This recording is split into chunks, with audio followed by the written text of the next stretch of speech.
रात आधी जमा थी। अपने बिस्तर पर लेटी निशा फोन पर समीर से प्यार भरी बातें कर रही थी, लेकिन समीर ने जैसे ही निशा से अगले दिन होटल में मिलने की बात कही तो उसके दिल की धड़कनें तेज हो गई। उसे समझ नहीं आ रहा था कि वो उसकी बात का हाँ में जवाब दे या ना में। समीर की बातों को सुनकर निशा ने अपने कांपते होठों से कहा, होटल? कौन सा होटल? Hotel blue diamond. कुछ गड़बड़ तो नहीं हो जाएगी समीर? कैसी गड़बड़? I mean, किसी को पता तो नहीं लग जाएगा हमारे रिश्तों के बारे में? डर लग रहा है निशा। बहुत। तो मिलना कैंसिल कर दें? निशा थोड़ी देर खामोश रही।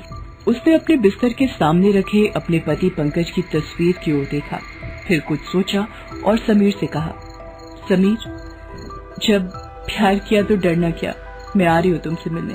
अगले दिन निशा समीर से मिलने होटल ब्लू डायमंड पहुँच गई। उसने लाल रंग की साड़ी पहन रखी थी, होठों पर उसी रंग की मैचिंग लिपस्टिक, कानों में बड़े बड़े टॉप्स और खुले बालों में वो किसी अप्सरा की जैसी लग रही थी। उसने होटल के रिसेप्शन पर जाकर कहा, रूम नंबर 311। होटल के रिसेप्शन पर खड़ी रिसेप्शनिस्ट ने उसकी ओर मुस्कुराकर देखा और कहा, 3rd फ्लोर, बाएं साइड से 4था कमरा। मेरी बुकिंग है आज की। जी मैम, ये रही आपके कमरे की चाबी। ऊंची सैंडल पहने खटखट करती हुई निशा रूम नंबर 311 में पहुंची। दरवाजा खोला और कमरे में प्रवेश कर गई। अभी उसे कमरे में गए 5 मिनट भी नहीं हुए थे कि दरवाजे पर दस्तक हुई। दस्तक की आवाज से निशा के दिल की धड़कन फिर से बढ़ गई। उसने अंदर से ही पूछा, कौन है? दूसरी तरफ से आवाज आई, रूम सर्विस। निशा ने जैसे ही दरवाजा खोला उसके चेहरे पर मुस्कान आ गई। समीर तुम? नो निशा मैम, मैं तो रूम सर्विस वाला हूँ। ये कहते हुए वो कमरे के अंदर आ गया और निशा के पास घुटनों के बल पर बैठ गया और एक गुलाब का फूल उसे देते हुए कहा कि मोहतरमा बताइए, ये बंदा आपकी क्या खिदमत कर सकता है? निशा ने उसके हाथों से गुलाब लिया और कहा कि बस ये बंदा मुझे ढेर सारा प्यार करे, ढेर सारा। ये कहकर वो समीर के गले लग गई। कुछ देर बाद वो सुध-बुध भुलाकर एक दूसरे में खो गए। निशा शादीशुदा थी। पंकज से 3 साल पहले ही उसकी शादी हुई थी, लेकिन पंकज कारोबार में इतना उलझा रहता कि उसे निशा की कोई फिक्र नहीं होती। 11 जनवरी को दोनों की शादी हुई थी। निशा बहुत अरमानों के साथ नए घर में आई थी। वहाँ पर उसके लिए सब कुछ था, लंबी गाड़ी, बड़ा घर, नौकर चाकर, लेकिन सिर्फ पंकज का प्यार नहीं था।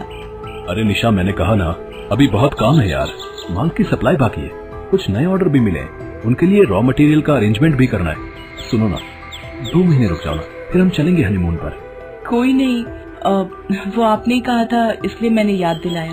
वैसे भी काम तो काम है, वो तो करना ही है। लेकिन शादी के 3 साल हो गए। पंकज के वो 2 महीने आए ही नहीं जब उसने वादा किया था कि वो हनीमून पर जाएंगे।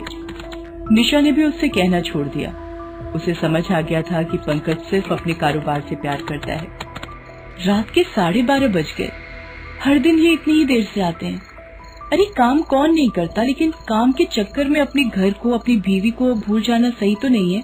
मुझे तो लगता है ये घर सिर्फ सोने के लिए आते हैं। इनका वश चले तो ये ऑफिस में ही सो जाए।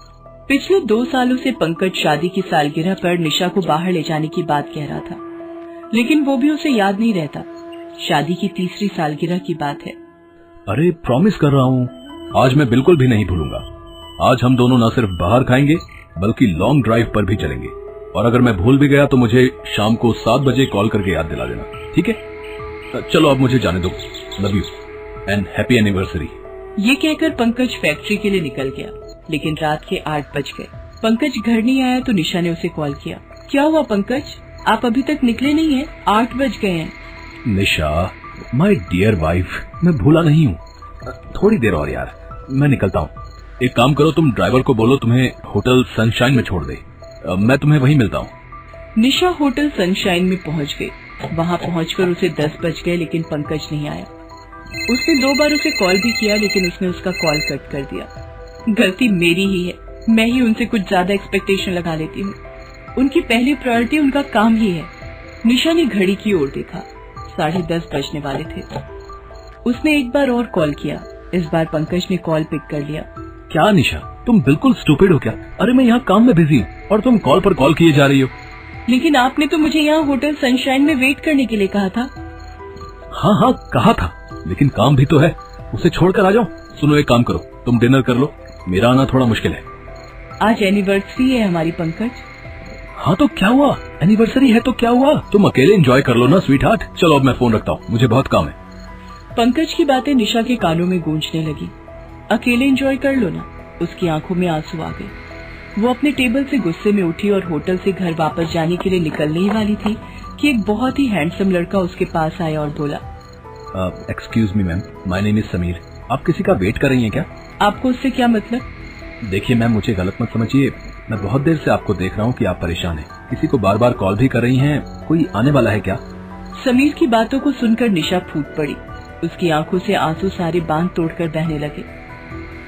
क्या हुआ मैम, आप रोने क्यों लगी? कोई प्रॉब्लम है तो आप मुझे बताइए ना।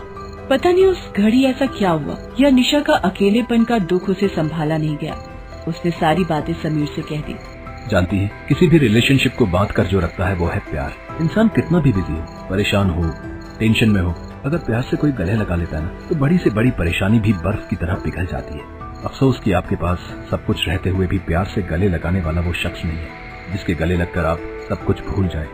निशा और समीर की ये पहली मुलाकात थी और उसी पहली मुलाकात में समीर का जादू निशा पर चढ़ गया था।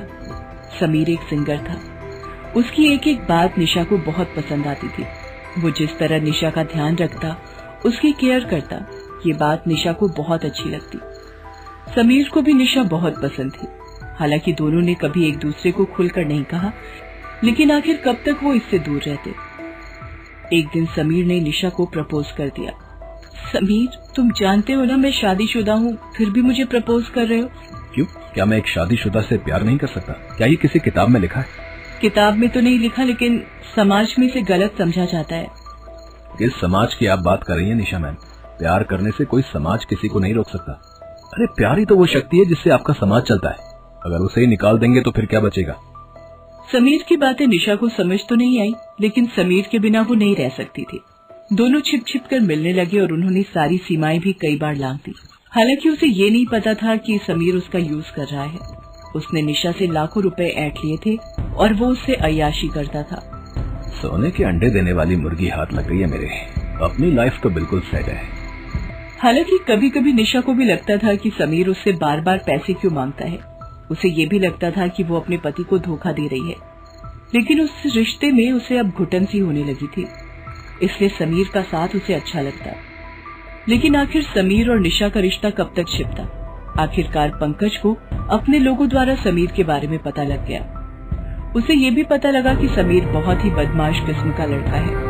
उसने शहर की और भी कुछ औरतों से ऐसे नाजायज संबंध बना रखे हैं और वो उनका पहले तो फायदा उठाता है और बाद में उन्हें ब्लैकमेल करता है।